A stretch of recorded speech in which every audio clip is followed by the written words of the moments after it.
Welcome to Olympic National Park Day 2. Forks Edition.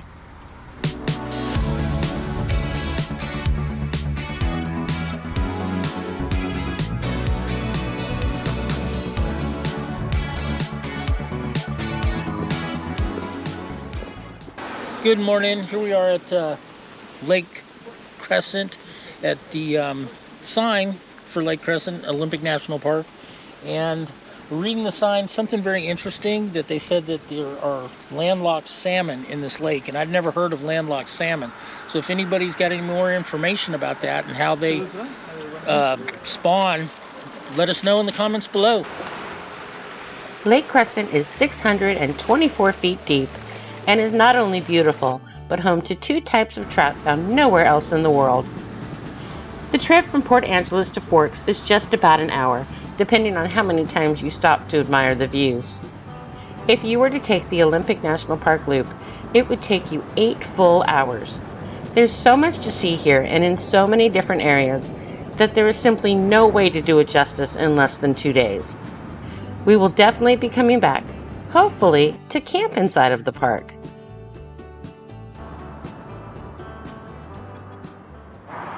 As promised, Forks. If you watched our channel, you've met Tori, and Tori is a huge Twilight fan. So here we are on the side of the road with the Forks, Washington sign. Let's go see if we can find some filming locations and, of course, visit the museum. Okay, confession time. We are not Twilight fans. In fact, we've never read the books or watched the movies. But we have so many fans in our life, we knew we couldn't pass up this visit. And after all, we are big movie fans in general and love visiting movie locations. Fortunately, the Chamber is also part museum, so they came to our rescue with information and very cool movie props. So stop number 1, Bella's Trucks. These are not the originals, but anybody driving by who's a Twilight fan would know what they are. And we just love old trucks, so it was a win for us. The one in the book is a 1953 Chevy like this one, and the one in the movie is the 1963 Chevy. That's why there are 2 trucks here. So behind me is the visitor center, and it is all things Twilight.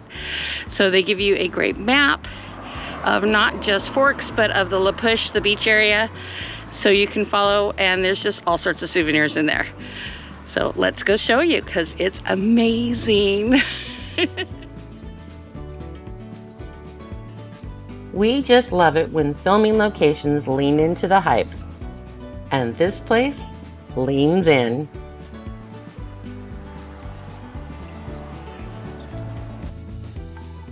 Fans like Tori, and yes, we did get her a special souvenir, are still flocking to Forks because of this movie. Enjoying the nods to it, the movie artifacts, the tours, and of course, asking Team Edward or Team Jacob. We pick Edward. They give you a map of all the locations you may want to explore to visit, so back outside to explore. So we're at the Forks High School. Apparently nothing was really filmed here. It was filmed down in Oregon, but here's the exterior. That's right, none of the 2008 movie was filmed here in town, but the book was set here.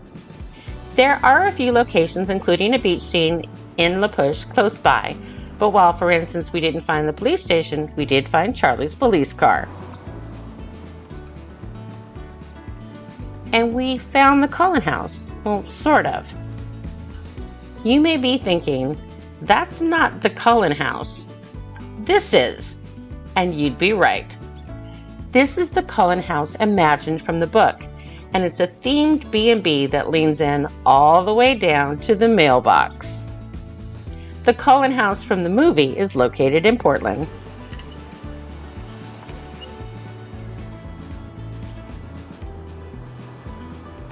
So right across the street, you can actually take tours. Twilight tours, I mean. And across the street from that, native to Twilight, apparently lots of Twilight themed items, including costumes. So let's go on inside. This was our favorite stop. From the motorcycle to the standees, it was fun. I used to work for a major movie theater chain, and while I hated putting together standees, they are still super fun. And I loved the framed costumes. Framed all the way around the store, it made it more fun to explore, and each character is represented.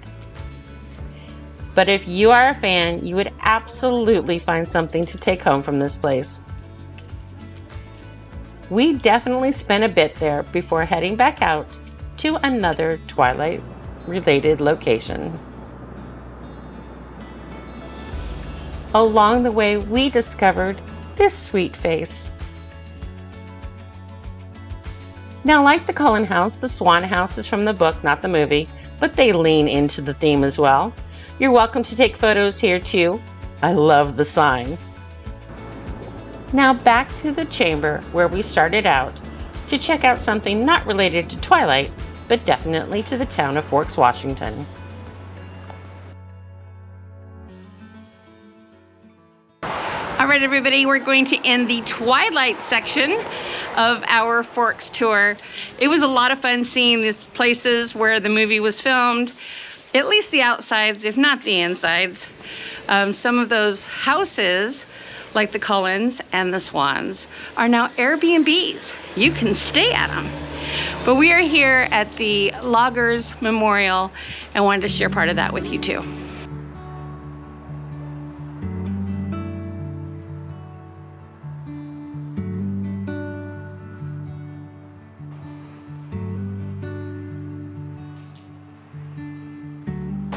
We always find it very moving when we find memorials like this, and thought you might be interested to see. Back to Olympic National Park. From Forks to the Hoh Rainforest is only about an hour along the 101, and is another one of those stops where you break off from the main highway, travel in a bit, and then retrace your steps. There's a lot of driving involved with this national park, so plan your time with that in mind. We started where the red arrow is, to the Hoh Forest where the blue arrow is, and then back to the coast where the black arrow is, all about an hour apart from each other. These very odd concrete shapes are meant to help with riverbank erosion. They are called dolo timbers, an artificial logjam on the edges of the Hoh River. We were really excited to make it to the Hoh Rainforest. We have heard so much about the Hall of Mosses and the Spruce Nature Trail, and as we entered the forest, we just got more excited to see them.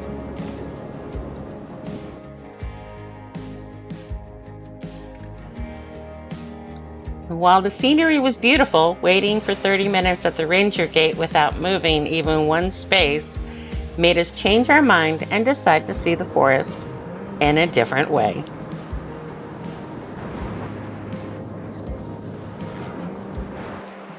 So here's your warning, and we knew it coming in.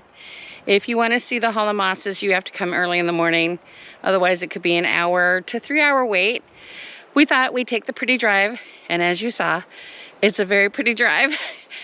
And along the way, you see places like this.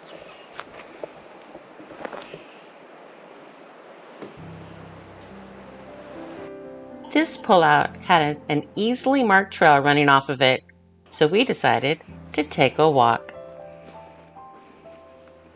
Seattle gets around 36 inches of rain a year. The Hoh Rainforest gets as much as 14 feet of rain a year. Add in the fog and the mist, which can contribute another 30 inches of rain, and you have one of the world's lushest rainforests. When you're out on the trail, you feel like you're the only people in the forest, even when you're just a few hundred feet from the road. We loved all the huge trees and the many tiny treasures you find at their bases. Small plants with teeny flowers, new trees just starting to grow, and of course, the moss. The most common types of trees that grow in the Hoh Rainforest are Sitka spruce and western hemlock, which is Washington's official state tree. They can reach over 300 feet high and 7 feet in diameter. Most of them are covered by huge clumps of moss. And to us, it just adds to the magic of the place. Moss is a plant that grows on another plant without harming it, as opposed to a parasite.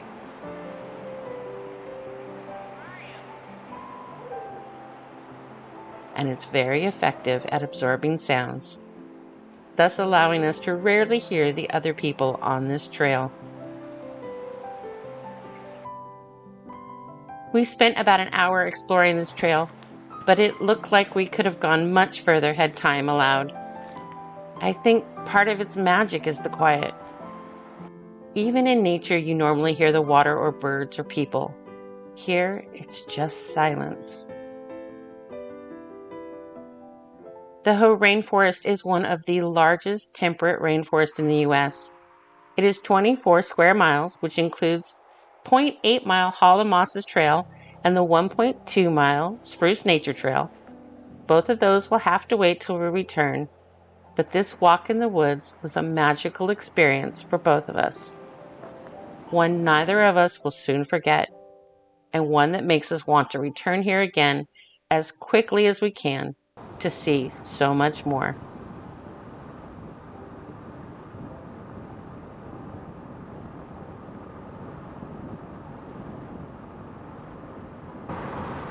Soon we were back on the coast looking for a beach. So behind me is Ruby Beach. That's right, there are beaches at this national park. We're gonna go catch a few more. Ruby Beach is the most popular and incredibly crowded during the summer.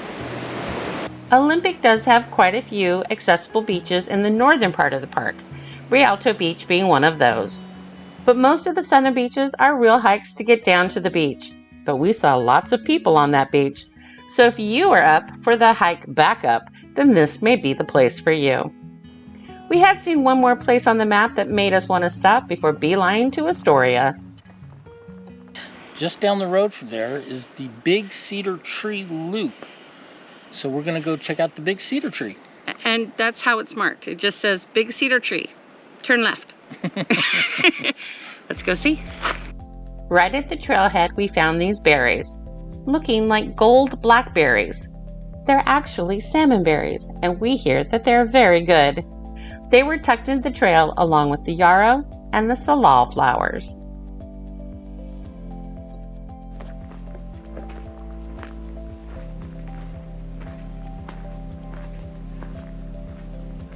This is a very short walk from the parking lot, like 100 feet to the tree. You're right, that's one big cedar tree.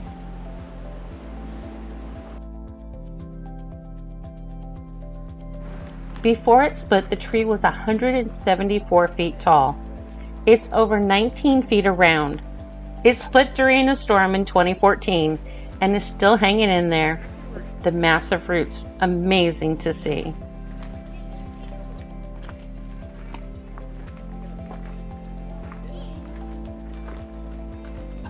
But it is not the only cedar tree to see on this short trail. The loop is about 1/3 of a mile, and with its wide, flat pathway, provides a very accessible walk in the woods for the whole family. For those who use a wheelchair, it does have a brief 6% grade in the middle of the loop, but most of it looks like this. It's another big cedar tree. I think it's a cedar. We were fascinated by these roots clinging onto life, providing space for new greenery to get a start. We saw much smaller trees that had fallen over, but this incredible giant is still here.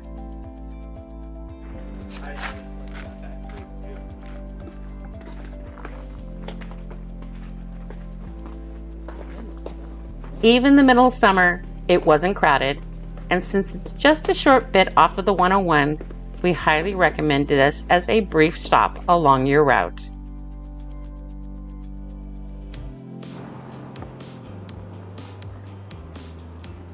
Look at beach number 4. Even though we wouldn't call these beaches accessible, it doesn't mean they're not beautiful to see, even from the lookouts.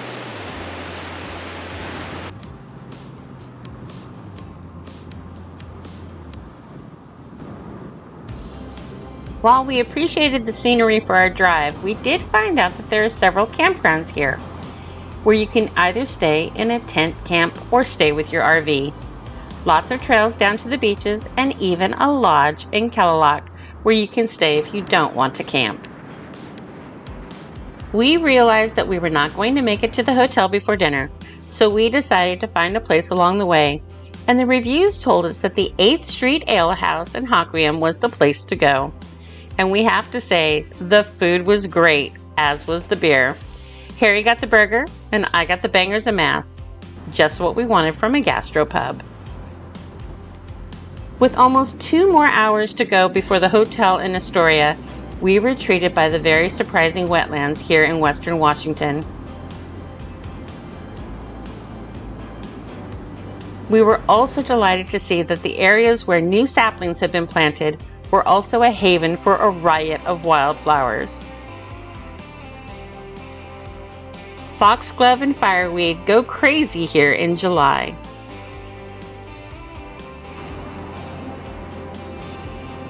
The beautiful sunset views of this area of the southern corner of the state made us realize that we have so much more to explore here. So while we zipped through this section on this trip, we were already doing research to find campgrounds in this area so we can spend a few weeks exploring it next summer. For those of us who are always chasing 70 degrees, the PNW is perfect for the summer months. Before the sun totally set, we made it to the incredible Astoria Megler Bridge. Its construction is part bridge, part causeway, so hello, Oregon! And said a sad goodbye to Washington as we crossed.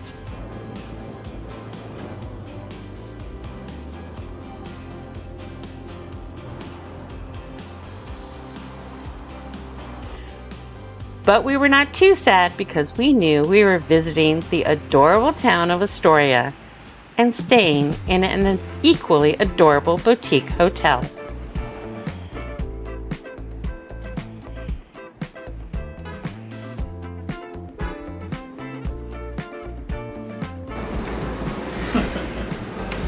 Oh, this is totally cute.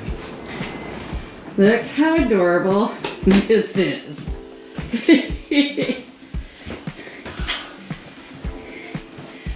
Look at the microwave in the fridge. Oh my gosh, this is so cute. All the way to the bathroom. And the fun shower curtain. Totally adorable.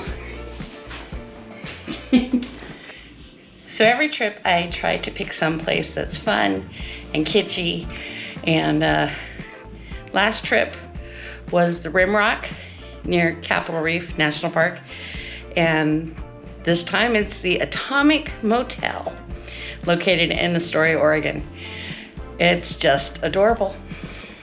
And the motel office is cute too. So is this the only theme hotel in the chain? I believe so. Yeah. Yes. We just loved all of the retro touches. And me, being a mid-century mod girl myself, I just loved all the 1960s references. This is so cute. Especially Batman. And the bridge is right there. All right, everybody, we're going to call it a night here. It has been a great day. I think my favorite part was standing in the middle of the Hoh Forest. Total quiet, except a little bit of wind. It was breathtaking. Now, if you've been to the Hall of Mosses, tell us, did we really miss out on anything, or did we find a secret treasure? What was your favorite part? I think in the forest. Yeah? It was pretty cool. Of course, going to Forks was totally fun, seeing all of the memorabilia. That town has leaned in hard, and it made it so much fun. Tomorrow we are heading around this town, because we're in Astoria, home of the Goonies. And we're going to find all of those film locations before heading south to Tillamook and finally ending in Florence. So make sure you give us a thumbs up, subscribe, follow along, and catch us next week.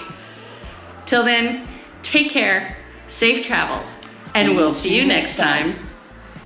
If this is your first time to our channel, Welcome to the weird and wonderful stuff we see on the road. We do love gnomes, but the traffic to see this little gnomeville was comical. We hope you loved hanging out with us today.